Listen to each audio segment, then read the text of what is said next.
In Surah Al-Mu'minun, chapter 23, verses 12 to 14, there are approximately 8 beautiful points, eloquent points, describing the development of the human embryo in a very unique and eloquent way. First and foremost, the Qur'an mentions nutfa.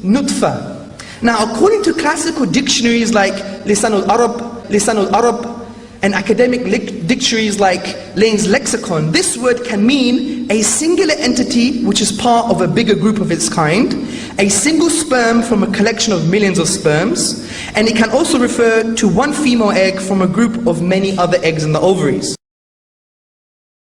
Hamza Tzortzis, senior researcher and lecturer at the Islamic Education and Research Academy, claims that a term used in the Qur'an called nutfa is defined by the 14th century classical lexicon named Lisan al-Arab as a singular entity from a bigger group of its kind, and that this definition means that the term nutfa refers to the sperm, ovum, and even the zygote, and not merely and purely to semen, which was considered as the reproductive material by those in the ancient world.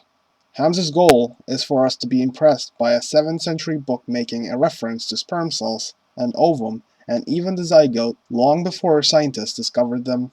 Of course, then some of us decided to check Lisan al-Arab, and we could not find any definition even remotely close to a singular entity from a bigger group of its kind.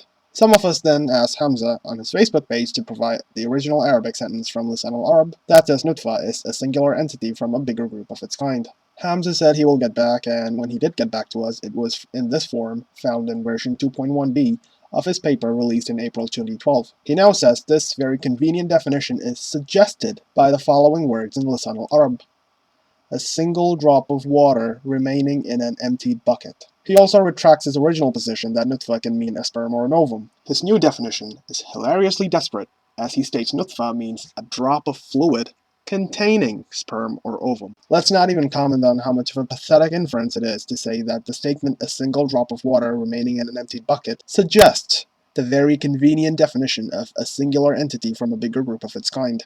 The reason for not commenting on it is because this is not where the story ends.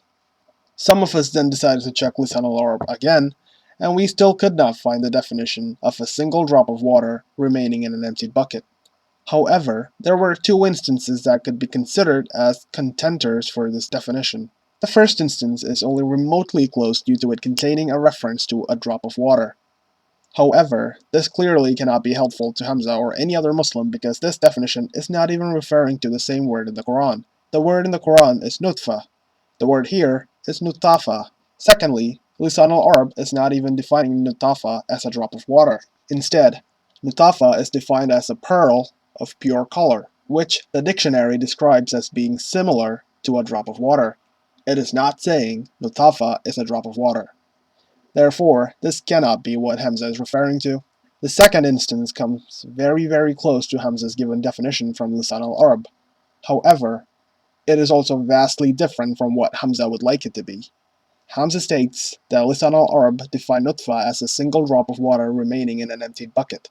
What Lisan al-Arab actually says in the Arabic is the following: وَالنُّطْفَةُ الْمَاءُ الْقَلِيلُ يَبْقَى فِي الدَّلُو. Translation: the little water remaining in the bucket. The key words are al-ma' al-qalil. Al-ma' is the commonly used word for water. Al-qalil means little or small amount. It does not mean a single drop.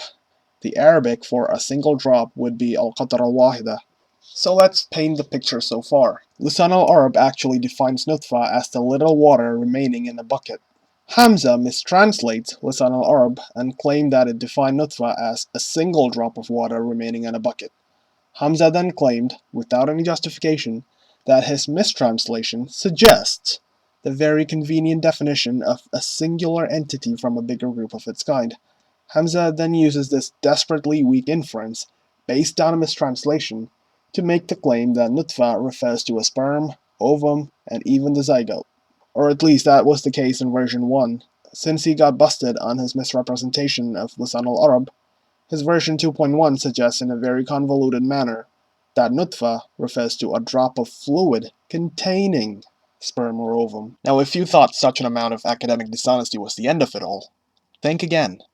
Here are some other statements from Lisan al-Arab that Hamza did not show us. For example, Lisan al-Arab states, وَالنُّطْفَ مَاءُ الرَّجُلِ. which literally translates to nutfa is the water of the man, which is always understood to refer to semen. Likewise, Lisan al-Arab also states, وَبِهِ سَمِيُّ الْمَنِيُّ نُطْفَ لَقُلْتُهُ, which translates to, by this, semen is called nutfa for its small amount. Thus, Lisan al-Arab states very specifically that semen was called nutfa by the Arabs because of its small amount. In other words, semen was called nutfa because semen is a small amount of liquid, a ma al-qalil. If that wasn't clear enough, consider this. The very statement from Lisan al-Arab that Hamza mistranslated and subsequently made extremely weak inferences from in order to define nutfa, sperm, ovum, zygote, Higgs boson, whatever, was in reality and originally used by the ancient Arabs to define nutfa as nothing more than semen. Yet if you thought such an amount of desperation was the end of it all, think again. The following is a hadith from the Prophet Muhammad, peace and blessings be upon him, that was never mentioned by Hamza. The hadith states the following regarding nutfa.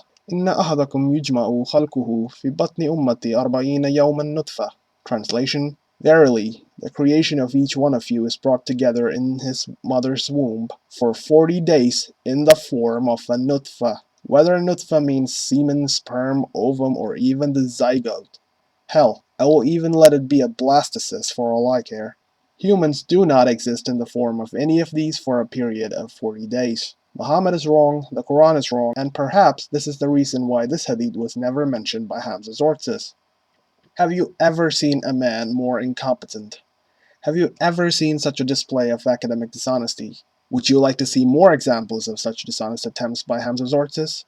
Well, now you can, with Embryology in the Qur'an, Much Ado About Nothing, a refutation of Hamza Tzortzis' Embryology in the Qur'an, a Scientific-Linguistic Analysis of Chapter 23, authored by myself and Martin Taverille. And the best part is that it is all for free. I'm not even gonna ask for donations like a certain someone. All you have to do is visit www.embryologyinthequran.blogspot.com, where the paper can be downloaded or read online. The blog dedicated to debunking the famous Islamic embryology claim also presents the paper in an easily accessible and readable format by dividing the individual sections of the paper into different pages, as well as providing resources for researching the content and raising questions or criticisms. The paper can be discussed in the comment sections of the blog without any restrictions on the character limit. The blog also has information on how to contact the authors of the paper. If you're interested in knowing more about the paper, tune in to the Jinn and Tonic show airing on September 22nd at 8 p.m. GMT. The episode will be subsequently uploaded to the YouTube channel, The Jinn and Tonic Show.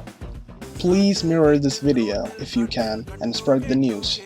Thank you very much.